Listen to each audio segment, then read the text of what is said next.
जय गुरु जी संगत जी। गुरु जी के चरणों में कोटि कोटि प्रणाम और गुरु जी की प्यारी संगत को मेरी तरफ से प्यार भरी नमस्कार। संगत जी, आज का जो सत्संग है वो हमें एक आंटी जी ने अपनी आवाज़ में रिकॉर्ड करके सेंड किया है। बहुत ही प्यारा सत्संग है। मेरी आपसे प्रार्थना है कि आप सत्संग में अंत तक बने रहें और गुरु जी की ब्लेसिंग्स प्राप्त करें। तो चलिए सुनते हैं आंटी जी का सत्संग। जय गुरु जी, शुक्राना गुरु जी, अनंतम अनंतम शुक्राना शुक्राना मेरे मालिक, अनंतम शुक्राना गुरुबा। आज शुक्रवार का दिन है, मतलब शुक्राने का दिन है। गुरु जी, मैंने काफ़ी टाइम से सोचा था आपके सत्संग शेयर करूंगी, पर कभी बेटे की तबीयत ख़राब थी, अब कुछ टाइम से मेरी तबीयत ख़राब हो रही है, इसलिए मैं सत्संग शेयर नहीं कर पा रही थी। हमारी जर्नी जब से गुरु जी के साथ शुरू हुई है, मैंने वो तो अपना भी सत्संग शेयर नहीं किया है, क्योंकि वो जर्नी बहुत लंबी है। मैंने अपने बीच में 2 छोटे छोटे सत्संग ज़रूर शेयर किए थे, एक ब्रेसलेट का और एक ओम का।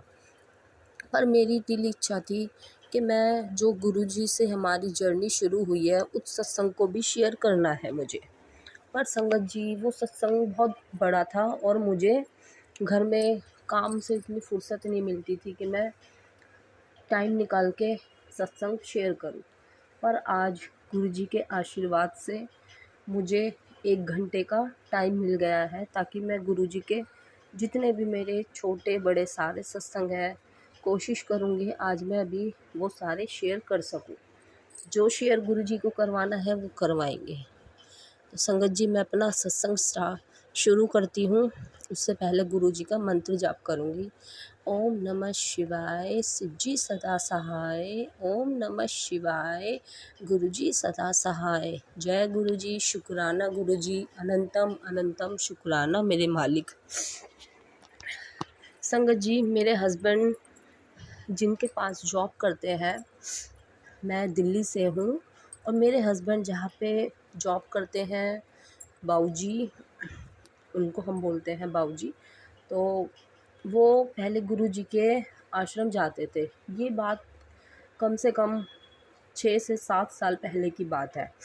पर उस टाइम पे गुरुजी के आश्रम में मेरे हस्बैंड जिनके पास जॉब करते हैं वो बाऊजी जाते थे, पर मेरे हस्बैंड पार्किंग में ही बैठे रहते थे, वो नहीं जाते थे। पर कहते हैं ना कि गुरुजी की शरण में जो भी आ जाता है वो गुरुजी से ही जुड़ जाता है। जय गुरुजी, शुक्राना गुरुजी। फिर उसके बाद धीरे धीरे मेरे हस्बैंड आके बताते थे कि वहाँ मंदिर में सब छोटे हों बड़े हों सबको अंकल आंटी बोलते हैं। पर मेरे हस्बैंड तब भी नहीं जुड़े थे। फिर जो बाऊजी थे वो थोड़े टाइम ही गए थे, फिर उसके बाद भी वो उन्होंने जाना बंद कर दिया था। पर जब मेरे हस्बैंड बाऊजी के साथ जाते थे तो एक बार हमारे कमरे में ब्लैक कलर की बटरफ्लाई आई थी, और वो रात भर ऐसे ही दीवार पे रही, और अगले दिन वो मरी हुई कमरे से मिली थी। फिर हमने उसको मिट्टी के अंदर दबा दिया था। पर हमें उस टाइम तक कुछ भी ऐसा आइडिया नहीं था कि ये सब गुरुजी की ही संगत के साथ ऐसा होता है। हमने कुछ ऐसा नहीं सोचा, ना कुछ दिमाग में ऐसी बात आई। फिर उसके बाद बाऊजी ने भी जाना बंद कर दिया था, तो मेरे हस्बैंड भी नहीं जाते थे। फिर ऐसे ही कुछ साल बीतते रहे। फिर उसके बाद में मेरी बेटी जिस स्कूल में पढ़ती है वहाँ पे भी बहुत सारी टीचर्स, स्कूल के बच्चे सभी गुरुजी की बातें करते थे, बातें करते रहते थे। तो मेरी बेटी भी एक दिन मुझसे बोली कि मम्मी, हम भी गुरुजी के आश्रम चलेंगे। वैसे मैंने भी कई बार बीच में बोला था, जब मेरे हस्बैंड बताते थे कि ऐसे ऐसे छतरपुर में आश्रम है। मैंने अपने हस्बैंड को बोला भी था कि आप हमें भी लेके चलिए, पर शायद उस टाइम पे गुरुजी का बुलावा नहीं था हमारे लिए। फिर जब कई साल बीत गए, तब मेरी बेटी आके बताती थी कि मम्मी, मेरे क्लास के बहुत सारे बच्चे गुरुजी को मानते हैं, गुरुजी का आश्रम बहुत अच्छा है। जबकि मेरी बेटी एक बार वहाँ पे हमारे किसी रिलेटिव आंटी जी के साथ जा चुकी थी। तो वो बताती थी कि वहाँ पे एक ही थाली के अंदर सब लंगर प्रसाद करते हैं। पर मेरी भी दिली इच्छाई थी जाने की। फिर उसके बाद में ऐसे ही कुछ टाइम बीतता गया। फिर एक बार हमारे किसी रिश्तेदार ने भी गुरुजी का जिक्र किया था हमारे सामने। फिर उन्होंने मेरे बेटे और बेटी के सामने जो जो बातें बताई थी कि ऐसे ऐसे वहाँ पे इतना अच्छा, वहाँ सब ऐसे मिलजुल के जाते हैं, बातें करते हैं। उसके बाद संगत जी हमारा भी मन हुआ कि हम भी एक बार गुरुजी के आश्रम जाएंगे, और गुरुजी का शायद उस दिन बुलावा ही था जो हमने प्लान बनाया और हम गुरुजी के आश्रम गए थे। वहाँ पे जाकर के मन को बहुत सुकून मिला, तसल्ली भी मिली थी और अच्छा भी बहुत लगा था। फिर वहाँ मन में था कि गुरुजी का स्वरूप मिल जाए, पर फर्स्ट टाइम हमें स्वरूप नहीं मिल पाया गुरुजी का। फिर हम ऐसे ही हमारी जर्नी गुरुजी के साथ शुरू होती रही। गुरुजी अपने दरबार में हमको बुलाने लगे। फिर हमने कुछ टाइम बाद सेकंड बार दोबारा जाने का गुरुजी के आश्रम में गुरुजी का बुलावा आया, और हम वहाँ पे जो गाड़ी की सेवा करते हैं अंकल जी, जब हम दर्शन करके आ रहे थे तो हमने उनसे बोला था कि अंकल जी गुरुजी के स्वरूप कहाँ मिलते हैं। तो उन्होंने कहा था कि आज स्वरूप नहीं मिल रहे हैं, क्या आप पहली बार यहाँ पे आए हैं? तो हमने बोला नहीं अंकल जी, हम दूसरी बार आए हैं, पर हमारे पास गुरुजी का कोई भी स्वरूप नहीं है। तब उन अंकल के पास एक गुरुजी का प्यारा सा स्वरूप था और उन्होंने हमें वो दे दिया। फिर हम उसे लेकर घर आ गए। फिर ऐसे ही गुरुजी के आश्रम में आना जाना लगा रहता था। जब एक बार हम गाड़ी से गए थे तो हमें पार्किंग में गुरुजी के 4 पॉकेट स्वरूप भी मिले थे, पर उस टाइम पे शायद हम भी इतना गुरुजी से नहीं जुड़े थे और ना ही इतनी गुरुजी की महिमा को समझते थे, और हमने वो ला करके सबने एक एक ले लिया अपने पास। फिर ऐसे ही टाइम बीतता रहा, पर गुरु संगत जी स्वरूप आ गया था, पर मैं इतनी मतलब नित्य नियम से गुरुजी के साथ नहीं जुड़ पाई थी। फिर एक बार मेरे बेटे का एक स्कूल का काम था, उसके लिए कुछ हमें डॉक्यूमेंट्स बनवाने थे। तो गुरु संगत जी वो डॉक्यूमेंट्स बन ही नहीं रहे थे और उसकी लास्ट डेट थी 31 मार्च। इतनी भाग दौड़ करी, उसके बाद भी कुछ नहीं हुआ। फिर सारे डॉक्यूमेंट्स सब सबमिट करा दिए थे, उसके बाद भी कुछ नहीं हो पा रहा था। तो 30 मार्च को मैं घर आकर के बहुत ही हताश होकर के बैठ गई थी। फिर मैंने गुरुजी को मन ही मन याद करा था कि गुरुजी आप सब आपको इतना मानते हैं, आप सबके मन की बात सुनते हो, तो आप मेरे मन की भी बात सुनो गुरुजी। 1 महीने से डॉक्यूमेंट्स के चक्कर में इधर आना उधर जाना भटक रहे हैं, फिर भी ये काम नहीं हो रहा है।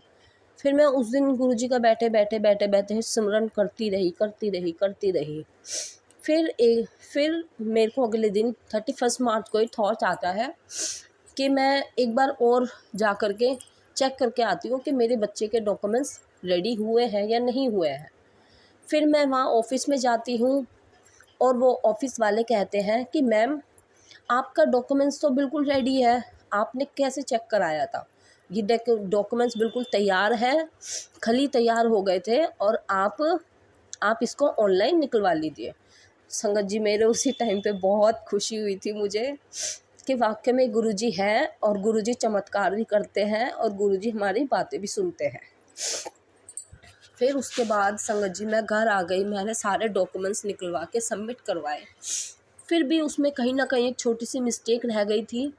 तो स्कूल में सर ने खुद मुझसे फ़ोन करके बताया है कि आपके डॉक्यूमेंट्स में कुछ एक छोटी सी दिक्कत है, आप उसको अभी ठीक करवा लीजिए।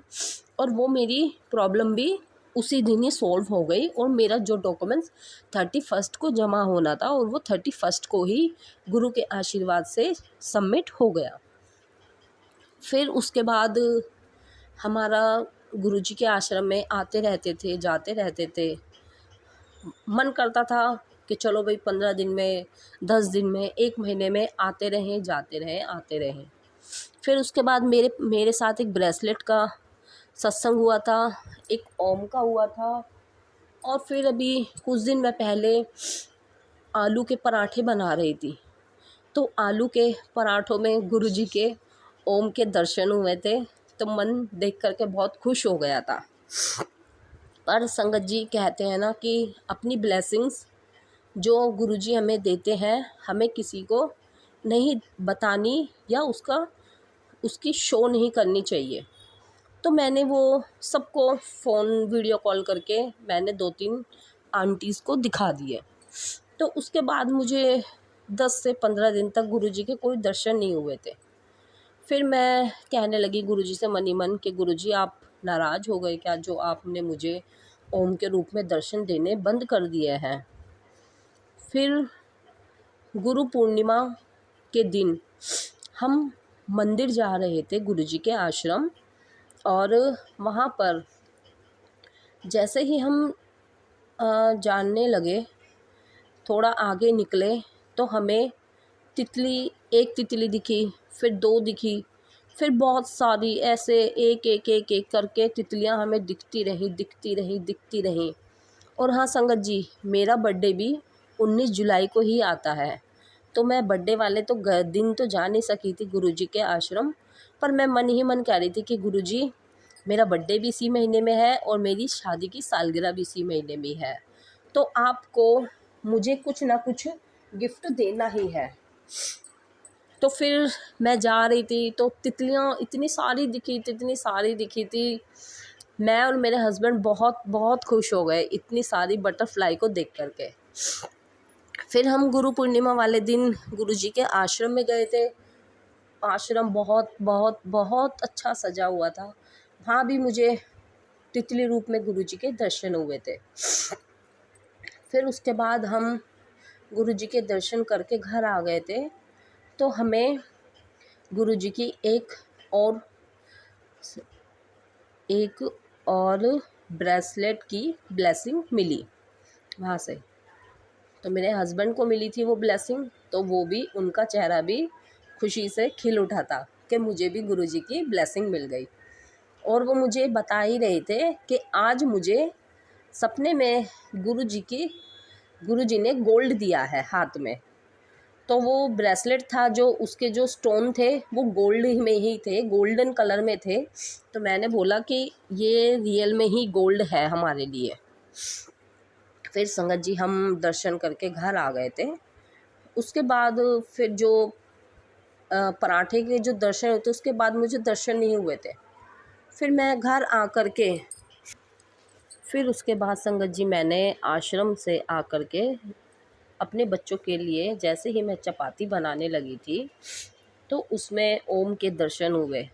और मैं उस टाइम पे इतना खुश हो गई कि आज गुरुजी ने मुझे दर्शन दे दिए, मतलब गुरुजी मुझसे नाराज़ नहीं है। बहुत ही प्यारा रोटी में ओम आया था।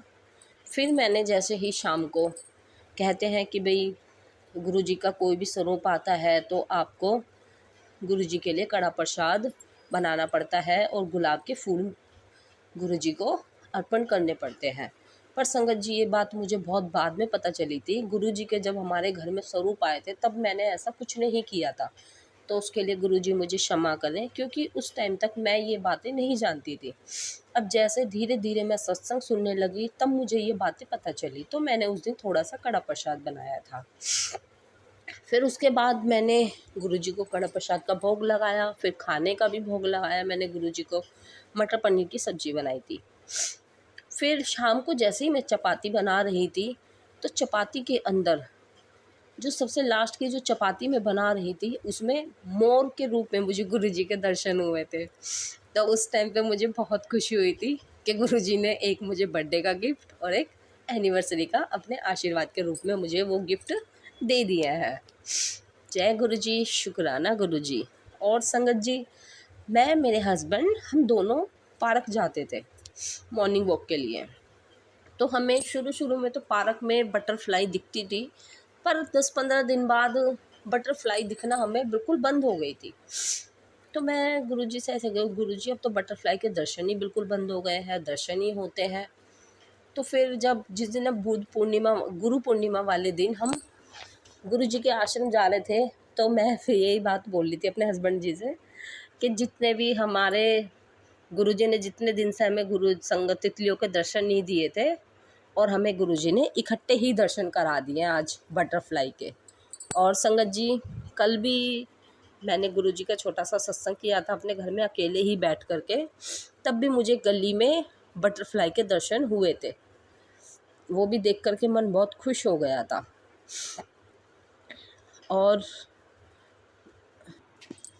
और अभी मैं कुछ टाइम पहले गुरुजी का सत्संग अपना ये शेयर करने की सोच ही रही थी, पर मुझे टाइम नहीं मिल पा रहा था तब, क्योंकि मेरे बेटे की तबीयत ख़राब हो गई थी स्कूल खुलने से 8 से 10 दिन पहले। पहले उसको फ़ीवर, फिर उसको स्टमक पेन हुआ था, और उसके बाद में हमने टेस्ट कराया तो उसको जॉइंटिस की शिकायत थी। तब मैंने गुरुजी से प्रेयर करी कि गुरुजी मेरे बच्चे को ठीक कर दीजिए। उसके बाद में धीरे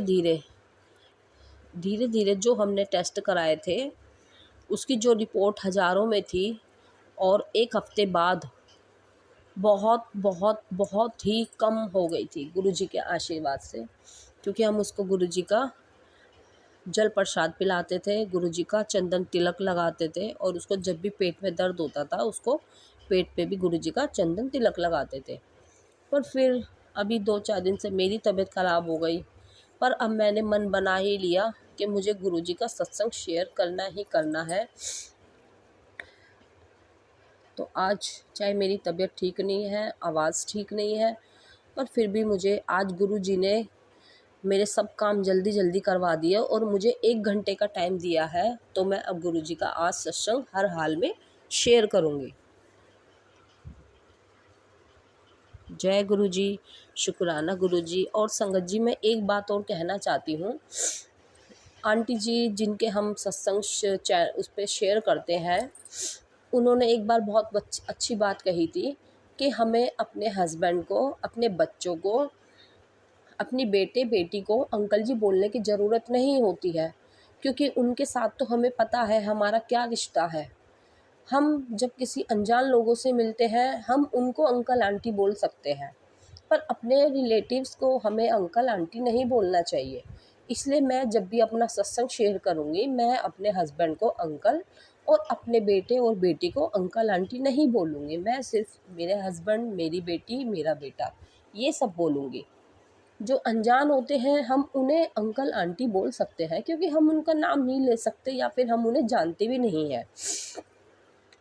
तो ये भी मैं एक मैसेज देना चाहती थी। और तो बाकी अब जो और नेक्स्ट सत्संग होंगे, गुरुजी जब शेयर करवाएंगे तब करवाना चाहेंगे तब शेयर करवाएंगे। और फ़िलहाल अब मेरे यही शुक्राना सत्संग है। सत्संग तो और भी है संगत जी, पर शायद अभी मुझे याद नहीं आ रहा है, या फिर गुरुजी क्या मर्जी अभी यही शेयर करवाने की है। इसलिए संगत जी, अगर मुझसे सत्संग बोलने में कुछ गलती हो जाए तो आप मुझे क्षमा करना। गुरुजी सबका भला करना, अपनी संगत को सबका भला करना, सब पे अपनी कृपा बरसाए रखना। और संगत जी, मैं गुरुजी का मंत्र जाप करूँगी। ओम नमः शिवाय, शिव जी सदा सहाय। ओम नमः शिवाय, गुरुजी सदा सहाय। हाँ जी संगत जी, मुझे एक सत्संग और याद आ गया है गुरुजी के आशीर्वाद से, गुरुजी ने ही याद दिलाया है। पिछले साल मैं माता रानी को बहुत मानती हूँ। चिंतपूर्णी माता, ज्वाला माता, कांगड़े वाली माता, चामुंडा माता जी को बहुत मानती हूँ। और हमारा कई टाइम से वहाँ जाने का प्रोग्राम नहीं बन रहा था। तो पिछले साल गुरुजी ने प्रोग्राम भी बनाया। तो कैसे बनाया, हमारा डुगरी जाने का मन हुआ था। तो हमें किसी अंकल ने बताया था कि डुगरी मंदिर महीने के सेकंड संडे को खुलता है, और जबकि महीने के पहले संडे को खुलता है। हमने प्रोग्राम बना लिया था। हम वहाँ मंदिर में पहुँचे। हमने बोला मंदिर तो इतना खाली है, कैसे ना कैसे हमने अरेंजमेंट भी कर लिया। अपने जाने का मन, बहुत खुशी हो रही थी कि चलो हम पहले गुरुजी के दरबार में मत्था टेकेंगे, फिर माता रानी के दर्शन करेंगे। पर जैसे ही हम डुगरी मंदिर गए तो वहाँ पे बिल्कुल मंदिर खाली, गेट बंद थे। बाहर जो सेवादार अंकल बैठे हुए थे उन्होंने बताया हमें कि बेटा गुरुजी का डुगरी मंदिर महीने के पहले संडे को ही खुलता है। तो मैंने बोला अंकल जी, हमें तो किसी ने बताया था कि हफ्ते के सेकंड संडे को खुलता है, तो हमारा तो आना बेकार हो गया। पर फिर थोड़ा मन उदास हुआ कि इतनी दूर से आए हैं गुरुजी के दर्शन करने। और गुरुजी, मैं मन ही मन प्रेयर भी कर रही थी कि गुरुजी हो सके तो आप गेट खुलवा दीजिए, हम दर्शन करके आपके चले जाएंगे। पर उन्होंने बिल्कुल मना कर दिया था कि आपको बाहर से ही मत्था टेकना पड़ेगा। और फिर हम वहाँ से जल प्रसाद लेकर के गुरुजी का मत्था चरणों में, उनके दर पे मत्था टेक करके वापस आ गए थे। तो थोड़ा सा मन उदास हो रहा था कि गुरुजी ने इतनी दूर भी बुलाया और हमें दर्शन भी नहीं कराए। पर फिर मन में ये बात आई थी कि क्या पता गुरुजी ने, हम माता रानी के दर्शन के लिए नहीं जा पा रहे थे, इसलिए उन्होंने अपने वहाँ बुलाने के बहाने से माता रानी के दर्शन करा दिए। फिर यही बात मन में बार बार आ रही थी। तो जो मेरे थोड़े मन में जो मुझे बुरा लग रहा था कि गुरुजी के दर्शन नहीं हुए, फिर वो बात मैंने मन से निकाल दी, क्योंकि गुरुजी ने हमें माता रानी के दर्शन कराने थे अपने बहाने से। फिर हम माता रानी के दर्शन करके आए। वहाँ भी हमने बहुत बहुत इन्जॉय करा। सब जगह हमारे दर्शन भी बहुत अच्छे हुए गुरुजी की कृपा से। बहुत अच्छे दर्शन कर रहे हमने। पर अब हम मन में है दोबारा प्रोग्राम कि गुरुजी अब हमें डुगरी मंदिर ज़रूर बुलाना और हमें अपने दर्शन कराना। जब भी हम गुरुजी के डुगरी मंदिर जाएंगे दर्शन ज़रूर मिले गुरुपा, यही मन की अब ख्वाहिश है। और अभी हम संगत जी खाटू श्याम बाबा के दर पे भी जाने का सोच रहे हैं। पर देखो गुरुजी का आशीर्वाद है और श्याम बाबा की मर्जी होगी तो हम ज़रूर जाएंगे। जय गुरुजी, शुक्राना गुरुजी, अनंतम अनंतम शुक्राना शुक्राना शुक्राना, मेरे मालिक कोटि कोटि शुक्राना। अब मैं गुरुजी का मंत्र जाप करूँगी। ओम नमः शिवाय, शिवजी सदा सहाय। ओम नमः शिवाय, मेरे गुरुजी सदा सहाय। ओम नमः शिवाय, शिवजी सदा सहाय। ओम नमः शिवाय, मेरे गुरुजी सदा सहाय। जय गुरुजी, शुक्राना शुक्राना शुक्राना, मेरे मालिक। जय गुरु जी। संगत जी, अभी आपने आंटी जी का सत्संग सुना। अगर आपको ये सत्संग अच्छा लगा हो तो आप इसको लाइक और शेयर ज़रूर कीजिए। और अगर आप इस चैनल पर नए हैं तो इस चैनल को सब्सक्राइब कर लीजिए और बेल आइकन के बटन को भी प्रेस कर दीजिए, ताकि आने वाले हर सत्संग की नोटिफिकेशन आपको मिल सके। तो आज के लिए बस इतना ही। कल फिर मिलेंगे किसी नए सत्संग के साथ। तब तक जय गुरु जी, शुक्राना गुरु जी। गुरु जी के चरणों में कोटि कोटि प्रणाम। अपना और अपने प्रियजनों का ख्याल रखिएगा।